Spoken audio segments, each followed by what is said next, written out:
Good day, Crime Talk aficionados. This is Crime Talk, and my name is Scott Reich. Let's do a quick preview of the docket. If the Supreme Court reverses Roe v. Wade, will that make abortion illegal? Next, the prosecutors put Lori Vallow on notice that they are seeking the death penalty. Oh my, what a surprise. Is there any decency left in the world? And then finally, our dumb criminal of the day. Let's talk about it.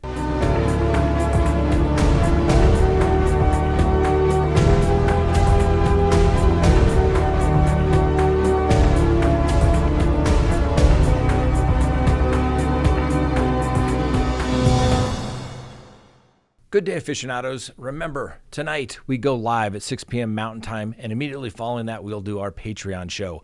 Please join us. We have a lot to talk about. So before we get to the docket, let's take a moment to support our sponsors. Today, it is CrimeTalkSearch.com, a background subscription service where you can do a background search on anyone in the United States and get the search results within minutes. The report you will receive is a report showing emails associated with a person and social media accounts related to a person. You'll also receive a criminal background check, which shows arrests and convictions. The report will show if somebody is a sex offender on the registry, property records, civil judgments against somebody, and divorce records. So if you are meeting someone new or don't feel that the new someone is maybe telling you everything, go check them out. Do not become a victim. It is dating malpractice not to check out that new somebody.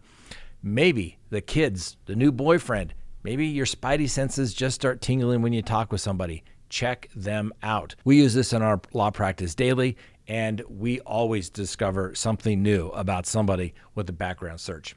All right. So please like the video, subscribe if you have not, and hit the bell for notifications. If you can't watch us on YouTube, you can listen to us on your favorite podcasting app anytime. All right, let's open the record for Monday, May 2nd, 2022, and let's begin the docket.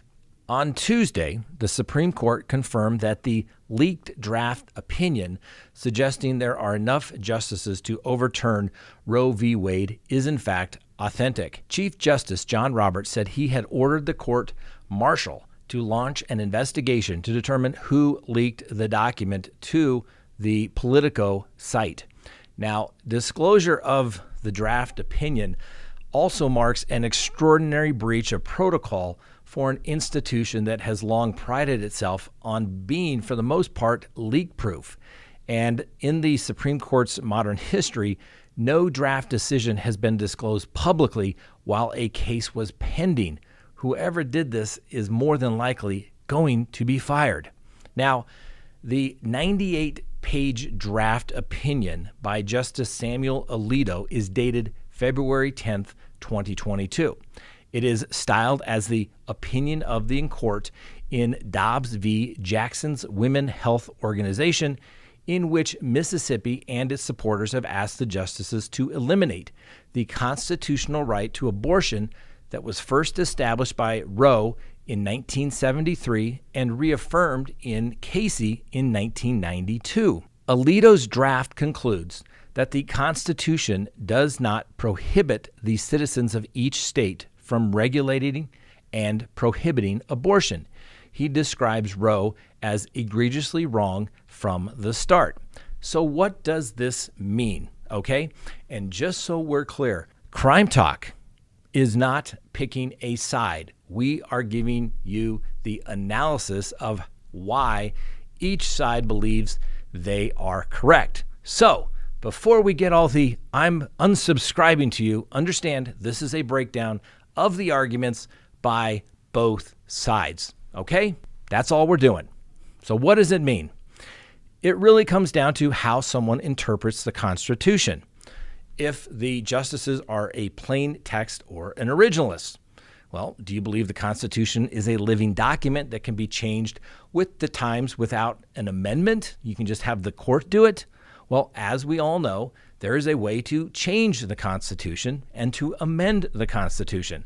And the Constitution was purposely made difficult to amend so that it is not changed on the whims of politics of the day and basically who is in fact in office. And it requires basically 2/3 of the country to agree on something to make a change. Now, one of the thoughts that the originalists would note is that the word abortion does not appear in the Constitution, and the founders probably would have not thought that that was a constitutional right at the time of the drafting of the Constitution. And when you interpret the Constitution or statutes, usually the lack of the word means it was not intended to be put into the Constitution or a statute when you do statutory interpretation. So if it's not there, how could it be a protected constitutional right? On the other hand, supporters of Roe v. Wade, and remember that decision was decided nearly 50 years ago, that the right to an abortion fell within the penumbra of privacy rights found within the Fourth Amendment. Critics of the opinion argue that the court was becoming a super legislature and just basically created the law. Now, supporters of Roe v. Wade say that this is now precedent or stare decisis of the court, and therefore Roe v. Wade should never be reversed because it is, in fact, stare decisis. It's precedent. Well, you have to keep in mind that the Supreme Court overrules itself and its own precedent, not with everyday frequency, but it does happen. Some of the Supreme Court's most important constitutional decisions have overruled prior precedents. Let's talk about 3. First, Brown v. Board of Education. The court repudiated the separate but equal doctrine, which had allowed states to maintain racially segregated schools and other facilities, right? People at the time argued it's precedent. Now, the court also overruled the infamous decision in Plessy v. Ferguson, along with 6 other Supreme Court precedents that had applied the separate but equal rule. In West Coast Hotel versus Parrish back in 1937, the court overruled Atkins versus Children's Hospital, which held that a law setting minimum wages for women violated the liberty protected by the Fifth Amendment Due Process Clause. After only 3 years as precedent, the court overruled Minor Sewell School District versus Goblis in 1940. That held that the public school students could not be compelled to salute the flag in violation of their sincere held beliefs. Now, Barnett stands out because nothing had changed during the intervening period other than the court's later recognized its earlier decision had been wrongly decided. Now, I remember back in law school, I had a professor that said, if you look throughout the history of law, it always becomes its own opposite, but maintains itself as a rational body of discourse. And when I first heard that as a law student, I'm like, what the hell does that mean? And what he basically said was that if you look back, most laws have usually changed throughout the history of time.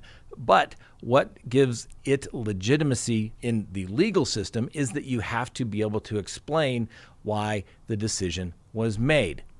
Now, some people are not going to like this decision if it ultimately comes out. And understand, things could change.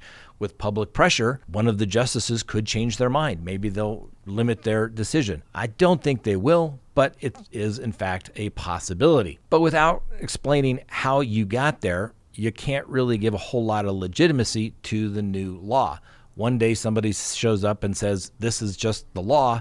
People question it. How is that legitimate? So if the vote remains and Dobbs v. Jackson's Women Health Organization will in fact be the law of the land, Dobbs' potential means that each individual state will have to decide by the legislature or by vote of the people if abortion in that state will be legal as it was before Roe v. Wade. There are an estimated 23 to 26 states that would potentially ban or put limits on abortion if this case stands. Like I said, CrimeTalk's not taking a position on any of this, just simply outlining the argument that is in the some 92-page decision, and you all decide for yourself. Things could change. We'll have to wait and see. Next on the docket, Lori Vallow is put on motions. In motions filed late Monday, prosecuting attorneys let Lori Vallow know that if she is convicted for any of the counts of first-degree murder and or any count of conspiracy to commit first-degree murder, that the state of Idaho will be seeking the death penalty as a sentencing option. Now, Chad Daybell and Lori Vallow are charged with multiple counts of first-degree murder and conspiracy to commit murder for the deaths of 7-year-old Joshua J.J. Vallow, 16-year-old Tylee Ryan, 2 of Lori's kids, and Chad's first wife, Tammy Daybell. Now, the aggravating factors under the death penalty statute that warrant a death penalty that the prosecution cited were, 1, the alleged murders were committed for remuneration, for financial gain, the insurance policy. The alleged murders were especially heinous, atrocious, cruel, or manifesting exceptional depravity. One could certainly argue that. And the defendant exhibited an utter disregard for human life. One could certainly argue that as well. And the defendant has exhibited a propensity to commit murder and will probably constitute a continuing threat to society.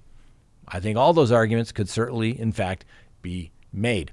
We'll see what ultimately happens. The prosecutors also asked Judge Boyce to move Lori Vallow's trial from October to January to coincide with Chad Daybell's trial. The cases are technically joined, but Lori Vallow did not waive her right to a speedy trial last month when she appeared for her arraignment, and she must legally be tried within 6 months of the arraignment. So unless the court finds for some way to extend the speedy trial right to January of 2023, or Lori Vallow agrees to waive speedy trial, or Chad Daybell decides to say he will be ready to go back in October of this year, then the cases will more than likely be separate. Now, prosecutors argue the reason why they want them together is simply that the witnesses and evidence in both trials are the same, and it will be more cost-effective to hold them together as proceedings are expected to last at least 10 weeks.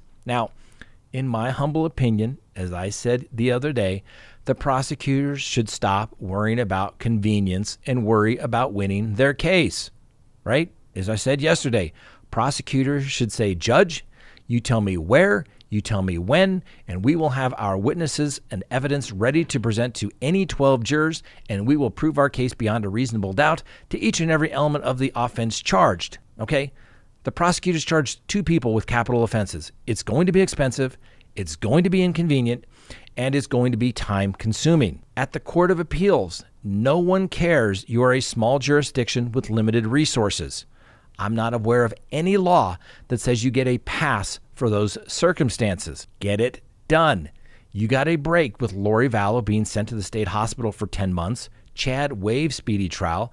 Your case should be ready to go. All right, next on the docket. Oh my, what a surprise. An Alabama man said he shot a man when he got into a truck for an online date and discovered that the driver was a man, not the woman that he was supposed to meet. Now, Marquise Player, 19 of Alabama, was meeting his date in the parking lot of the Front Beach Road Motel at 3:30 a.m., because that's normal. And then Sunday, after arranging the encounter through Tagged, an apparent online dating app, and Snapchat, according to court records, Player told investigators that after hopping into the truck and seeing that his date was a man, he became frightened and fired his weapon as a reaction. He shot the man in the stomach, according to police affidavits. And after the shooting, the man Player went to the room of the 23-year-old Tadarius Dale, told him what happened, and said they needed to leave. That's according to the police affidavits. The 2 men then drove away from the scene. Now, Player was charged with aggravated battery with a firearm. Dale is charged as an accessory to the aggravated battery with a firearm because he helped him leave the scene. I did this case a couple of years ago. Didn't involve a firearm, just a good old-fashioned beating. She, being a him, is not a defense to an assault. Let's just put that out there. So what is important to do? That's right. Check out your dates on CrimeTalkSearch.com. How's that for a segue? All right. Next on the docket, is there any decency in the world? Some days you really have to wonder. Well, parents of a Louisiana woman who died in January, she was apparently fused into the sofa with her own filth. All right? They've been charged with second-degree murder. Now, Lacey Ellen Fletcher, she was 36, and she was discovered, and she had severe sores on her backside, and her hair was matted and filled with maggots when she died in her parents' living room. The coroner, a gentleman by the name of Mr. Ewell Bickman, ruled that Fletcher's death was a homicide and said that she died of severe chronic neglect, only weighing 96 pounds, and she had also discovered that she had COVID-19 at the time. He said that she may not have moved from that spot in nearly 12 years. So on Monday, the parish grand jury indicted Clay and Sheila Fletcher. They're both 64 years old, and they were taken into custody without incident. Deputies found their daughter sunk into a crater in the sofa filled with human waste on the sofa. Ladies and gentlemen, if you can't take care of somebody, call for help. You don't let them sit there and basically die in their own feces. Come on. We're better than that. We really are. Next on the docket, our dumb criminal of the day. A woman accused of drunk driving blamed her GPS for her failed attempt to drive downstairs at the police station. That's right. A 26-year-old woman drove through the police department's garage and across its pedestrian plaza in Portland, Maine. This is all according to the Portland, Maine Police Department. She then tried to drive her SUV down a flight of stairs. Why, you may ask? That's right, because apparently the GPS told her this was the closest route to get to the street. The driver was cited with DUI, not surprisingly. All right, let's go ahead and close the record for today. Thanks for watching. Please join us tonight, 6 p.m. Mountain Time, for our live. I think we may have a couple of cases to talk about tonight. And then immediately following our live, our Patreon members, we have your exclusive show as well. We'll see you then. Thanks for watching.